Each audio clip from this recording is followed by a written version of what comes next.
For years, the world called Orlando Brown crazy. His interviews were memes, his claims sounded like pure fiction, and Hollywood treated him like a cautionary tale. But what if he was never actually unhinged? What if the madness was the only way he could leak the industry's darkest secrets without being silenced? For the first time ever, the one person who knows him best, his former co-star Raven-Symoné, has officially broken her silence. And what she just admitted confirms everything people didn't want to believe for years. Orlando wasn't lying. He was just using the only character the industry would let him play in order to reveal the truth. No, sometimes it's like, bro, no. It's not like shut my fucking mouth. You wanna know why? Because it was my traumatization that I went through that. I ain't shut your fucking mouth when that's the only way I have to deal with my trauma, which is tell the truth. Everybody running. They running. Denzel's bro, everybody did though. Everybody did something that they didn't want to do. And I'm the baby, so I'm gonna tell you the truth.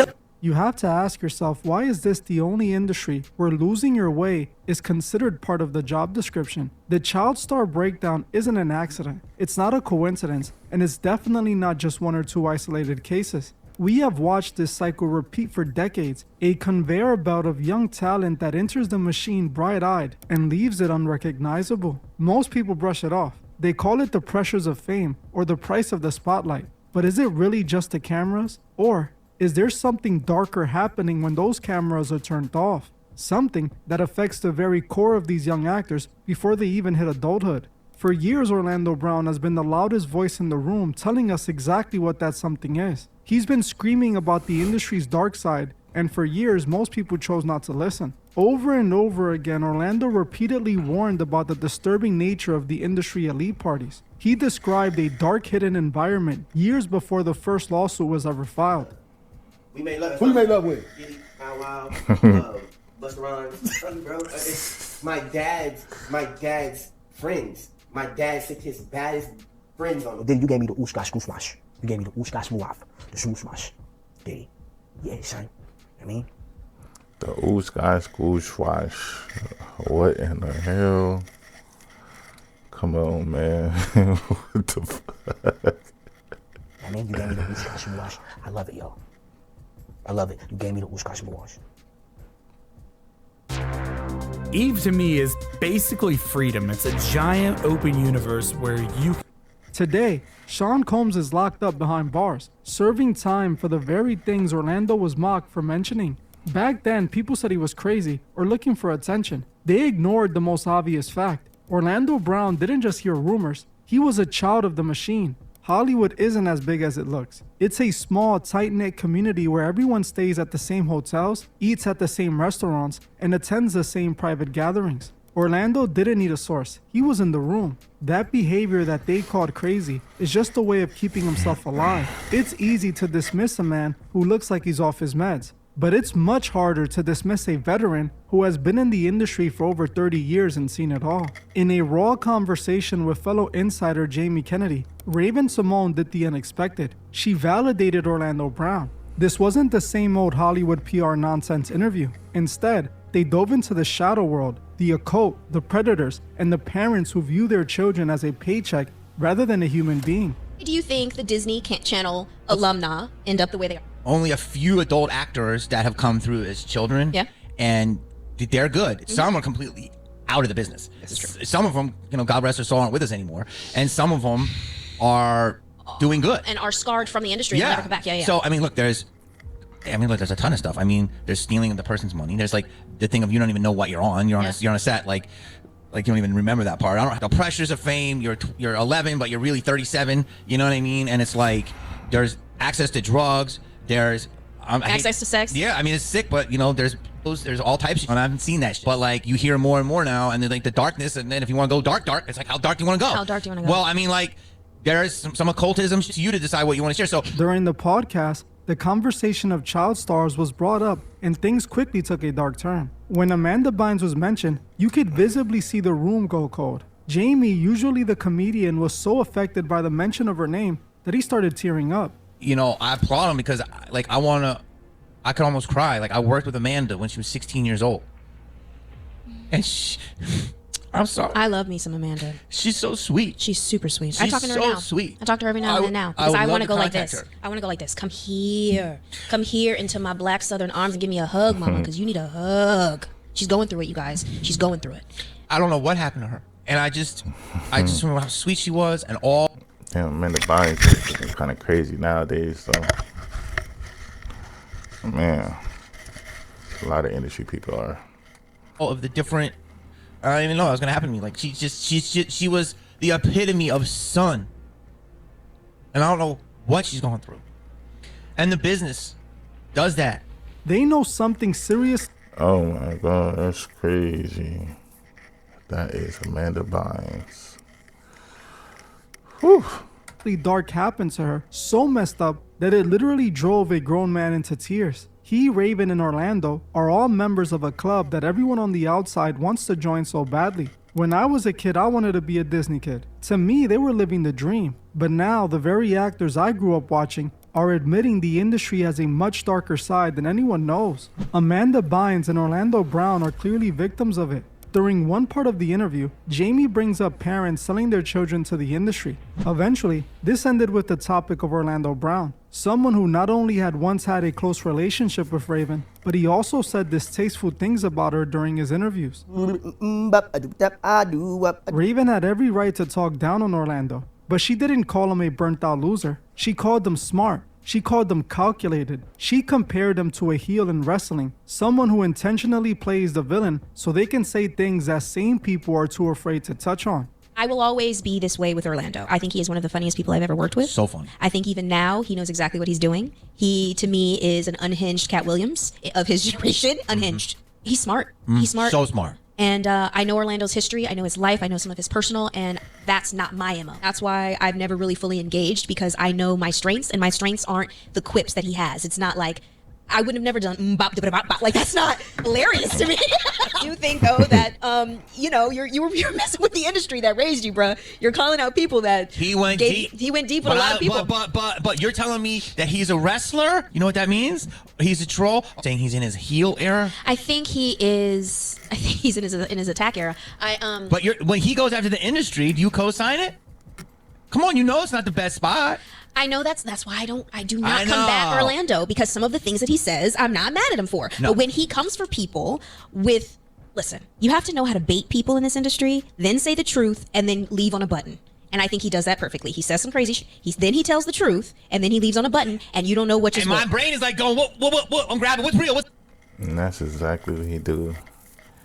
He play out that little crazy character, and then he say some shit, and then he say some, you know what I'm saying, some other stuff, and then he kind of leave you with a cliffhanger, like, oh my God, what the hell is that about?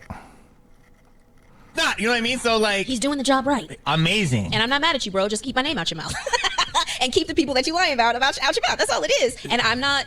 Do you? Mm-hmm. But some of the stuff you say is real. You know what I mean? So I mean, he'll say dark demonic forces. She got quiet, folks. She got quiet, I know what industry I'm in. Raven called them an unhinged Cat Williams. She's telling us that the madness we've been laughing at for years was the only way he could reveal the truth without paying the price. While Raven seems to have kept herself together in the eyes of Hollywood, I feel that she too is a victim of the system. She started acting as a child, and today seems to be a completely different person than what the world expected. To me, it looks like she's carrying the weight of the same secrets that seemed to break Orlando Brown. The only difference is she kept it together for the cameras, while Orlando Brown broke down for the world to see. And in 2026, the world is finally seeing what they did to Orlando Brown. Orlando clearly turned to vices to numb his pain. He drowned himself in substances to avoid facing the reality of what he was put through. Orlando didn't just lose his mind because fame was too much for him. He was damaged at a young age, and that's what we're seeing. Now that we know Orlando Brown wasn't just rambling, we have to look at his past statements with a fresh perspective. Just weeks ago, we covered the new lawsuit filed against Will Smith, one that accuses him of disturbing behavior towards a musician on his tour. At the beginning of the year, Brian filed a lawsuit against Will Smith and his company, Trey Ball Studios, alleging sexual harassment, wrongful termination, and predatory behavior. The lawsuit claimed that Will Smith hired Brian for his 2025 tour back in 2024. According to Brian, not long after Will hired him, he quickly started to get close to him. The lawsuit claims Smith spent an unusual amount of time alone with Joseph after hiring him in late 2024. Smith reportedly told Joseph they had a special connection that he did not have with anyone else. At the time, Brian didn't think anything of this and likely found it flattering, but he quickly realized there were sinister intentions behind this unusual amount of love. This realization came during one of the nights of the tour. In March 2025, while in a stop in Las Vegas for the tour, Joseph returned to his hotel room, which had been booked by Smith's team. When he entered his room, he quickly found out someone had been in the room without his permission. At first, he thought to himself maybe someone broke in, but there was no signs of forced entry. But earlier that day, Joseph's bag containing his room key had allegedly been lost by tour management, which could explain how someone would have gotten into his room. Inside the room, Joseph found a collection of items he interpreted as sexual threats of violence, including wipes, a beer bottle, a red backpack, an earring, hospital discharge paperwork for a stranger, and a bottle of HIV medications with another person's name. A handwritten note was also left reading, "Brian, I'll be back no later than 5:30, just us," with a drawn heart. Brian took this letter as someone telling him they were going to come back to the room and have his way with it. Yeah, that's kind of crazy. Come back to your hotel room, you working with Will Smith, and they got some crazy stuff up in there, man. Talking about I'm going to be back at 5 o'clock. Nah. That's wild. So after seeing this, Joseph reported the incident to hotel security, a local police non-emergency line, and Smith's representatives. The hotel staff then reviewed the camera footage and confirmed that only members of Will Smith's management team had been seen coming in and out of the room, meaning that no one broke in. It was someone inside of Will Smith's team. This is when Brian confronted Will Smith's management about the situation. According to the suit, instead of investigating his claims, a member of the management team shamed him, accused him of lying, and fired him days later. He was told the tour was moving in a different direction, though he was quickly replaced by another violinist. Joseph claimed in a lawsuit that the sequence of events from beginning to end points to a pattern of predatory behavior intended to groom and prime him for further exploitation.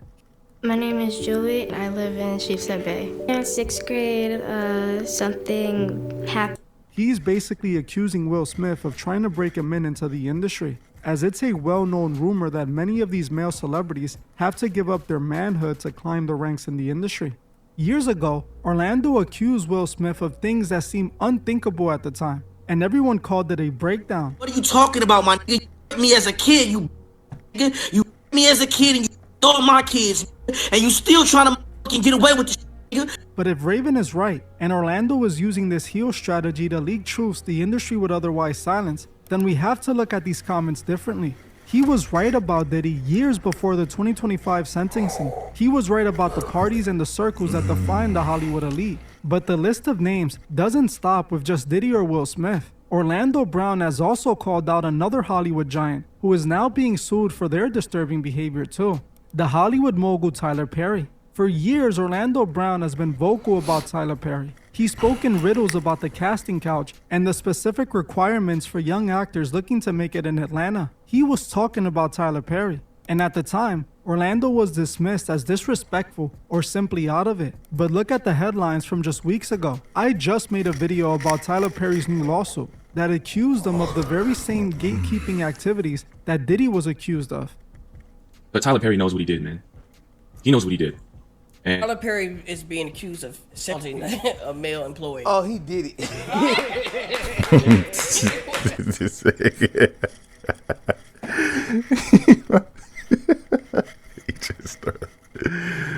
That's crazy. Even Boondocks had an episode about Tyler Perry. They was wilding. He did it like the chicken frying upstairs. Accusations that Orlando Brown has been exposing since 2018. Again, we see the pattern. Orlando delivers a warning in a way that makes you want to look away, using the unhinged character Raven described, until the legal system finally catches up. Raven told Jamie Kennedy that the industry has a much darker side, and that Orlando knows the history. When you see a mogul of Perry's stature facing these accusations in 2026, you have to ask, was Orlando's disrespect actually a desperate attempt at whistleblowing? He told us about the dress-up culture. He told us about the power dynamics, and while we were laughing at the memes, the unhinged Cat Williams was giving us the blueprints to a house that is finally starting to burn. If Orlando Brown is the unhinged Cat Williams Raven says he is, then his accusations against Will Smith and Tyler Perry aren't just memes anymore. They're potential evidence. Who knows? Will Smith could be the next Diddy facing time in prison for his dirty little secrets. The truth is, Orlando Brown didn't fail the industry. The industry failed him. For 10 years, they laughed at the madman while the real monsters stay hidden in plain sight. But in 2026, the laughter has finally stopped. Raven's exhaustion is perhaps the most telling piece of evidence we have. She's a veteran of a system that Raven admits has a much darker side than the public knows. To the world, she's the one who kept it together. But looking at her today, you see the toll of carrying those secrets for 3 decades. By choosing this moment to validate Orlando on Jamie Kennedy's platform, she didn't just help a friend. She confirmed that the heal strategy Orlando used was the only way to speak the truth without being silenced by the machine. Orlando Brown was the unhinged Cat Williams before people were ready to hear it. He was the sacrificial lamb who traded his reputation to provide a warning that people didn't want to accept. But from the Diddy verdict to the new investigation into industry elites, Orlando's crazy claims are now becoming court records. So the next time you see a former star losing their way, don't be so quick to laugh at them and brush them off. Ask yourself, are they losing their mind? Or are they just using the only character the industry would let them play to tell you a truth you're not ready to hear? We've seen what happened to Orlando. We've heard what Raven has to say. Now I want to hear from you. Which of Orlando's unhinged claims do you... Damn. The industry get crazier and crazier by the day, I swear. But yeah, this is a little crazy situation, man. Will Smith facing lawsuits, Tyler Perry facing lawsuits, man. Industry getting crazy. Man, we all know that they're gatekeepers and shit like that. But